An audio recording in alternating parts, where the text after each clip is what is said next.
Hey everyone, welcome to Bean to Barstool, a podcast where we look at the intersections of craft beer and craft chocolate. Today we're going to focus on the beer side of things. This Saturday, May 25th, is World Taro Day, so this is the perfect time to sit down for a quick conversation with my beer writing colleague and friend, Courtney Iseman, the author of the zine Beer Taro, Pulling Cards, Pouring Beer, and Discovering Self, which we published here at Bean to Barstool in 2023. The zine looks at all of the intersections of beer and taro, surprising things that these worlds have in common.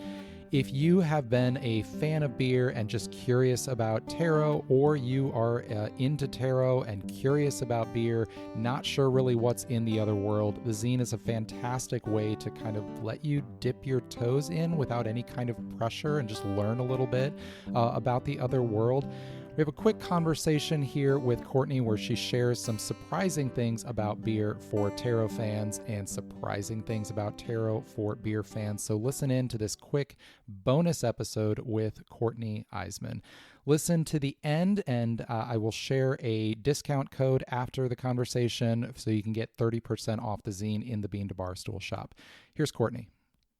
Courtney, why don't you share with us three things that craft beer fans might be surprised to learn about the world of taro?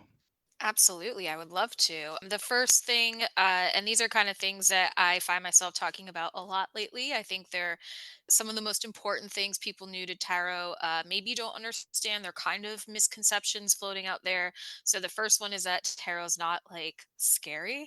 I think it's represented a lot in movies as, the death card comes up. So that means you're going to die. And the devil card comes up. So that means evil forces are at work in your life. And tarot is just really not that literal. Actually, death can be, I love when death comes up for readings. For me, it can mean just that maybe some situation in your life is coming to an end, and that can be leading to, some sort of rebirth coming.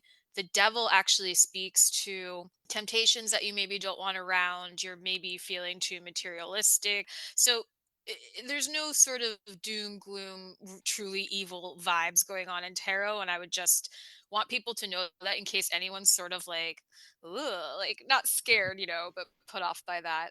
The second thing is, which goes hand in hand in that, especially I think the way that tarot is often represented in pop culture, is that it's not this supernatural fortune telling future, predicting device. So again, I think we often see tarot cards being pulled by the fortune teller with the crystal ball in front of her, as if every card that comes up is this magical prediction of different things, and that's really not how tarot works. I think the misconception there might be because tarot cards can bring up things that you maybe haven't even thought about yet, so it can sort of unlock new ways of looking at your life, your future, but really you're pulling those cards to get in touch with those things, to help you make decisions, to help you think about things in new ways. So no future predicting, more about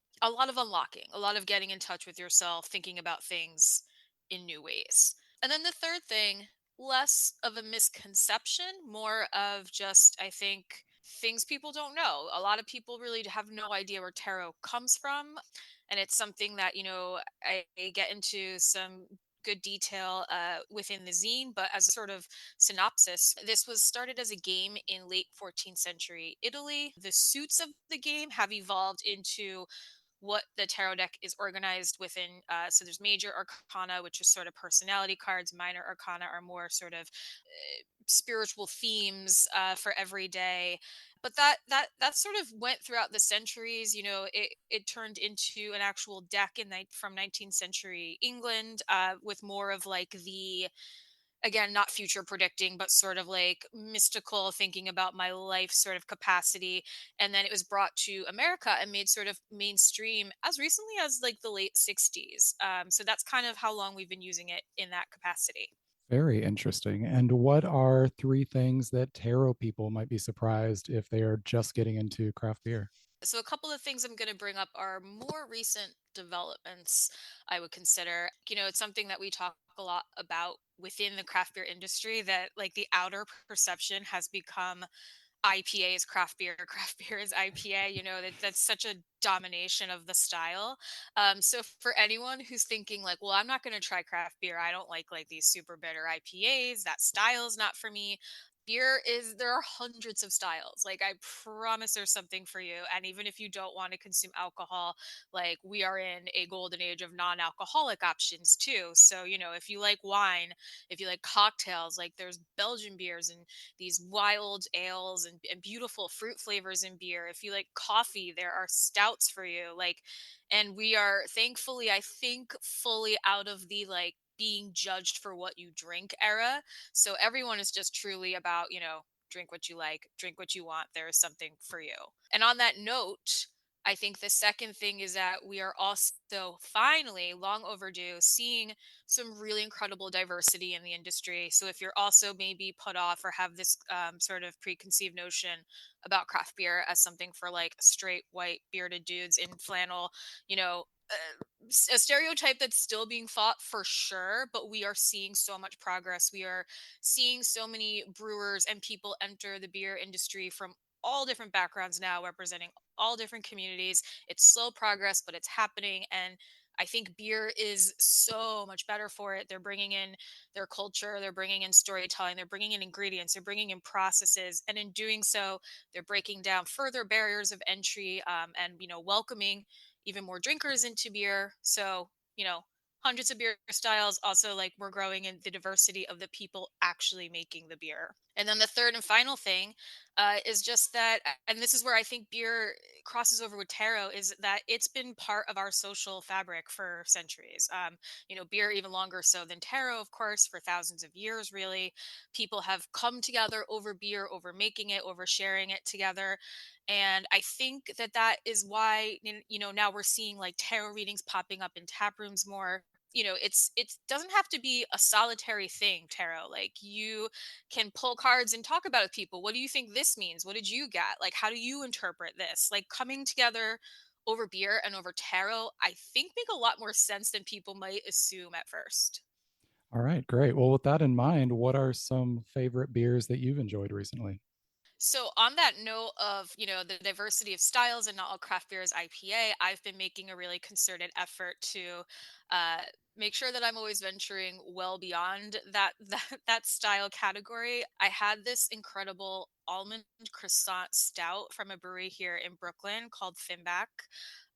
Almond croissant is one of my favorite indulgences, and like, they captured it. It was an almond croissant in a bottle, a nice, bottle to share. So it's just like a nice occasion beer. And then I also had someone was nice enough to share with me a Grodziski from Treehouse in Massachusetts. And what I think is cool is that Treehouse is a known like hype hazy maker. And I don't think people even realize that they're doing like Grodziski is like this old traditional Polish smoked wheat beer, and they nailed it. That's one of my favorite styles, and yeah, so don't sleep on those traditional European styles from them.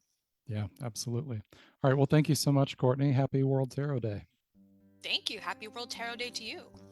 You can pick up Courtney's zine, Beer Tarot, Pulling Cards, Pouring Beer, and Discovering Self on beantobarstool.com. Click on Shop and you'll find it in there. The discount code to get 30% off is, are you ready for this? It's the word tarot in all caps. I know, super clever. The word tarot in all caps will get you 30% off the Beer Tarot zine in the Bean to Bar Stool shop. If you are in the New York City area on Thursday, June 20th at Beer Witch in Brooklyn, Beer Witch is a fantastic beer bar in Brooklyn. Head there. Courtney is going to be participating in a special tarot event that they're doing at Beer Witch. She'll have copies of the zine there for sale and can sign them.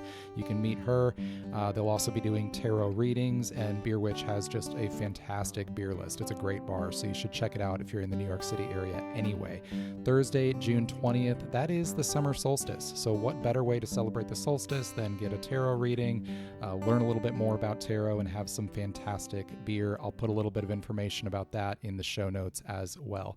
Thanks for listening to this quick bonus episode of Bean to Barstool. Hope you enjoyed it.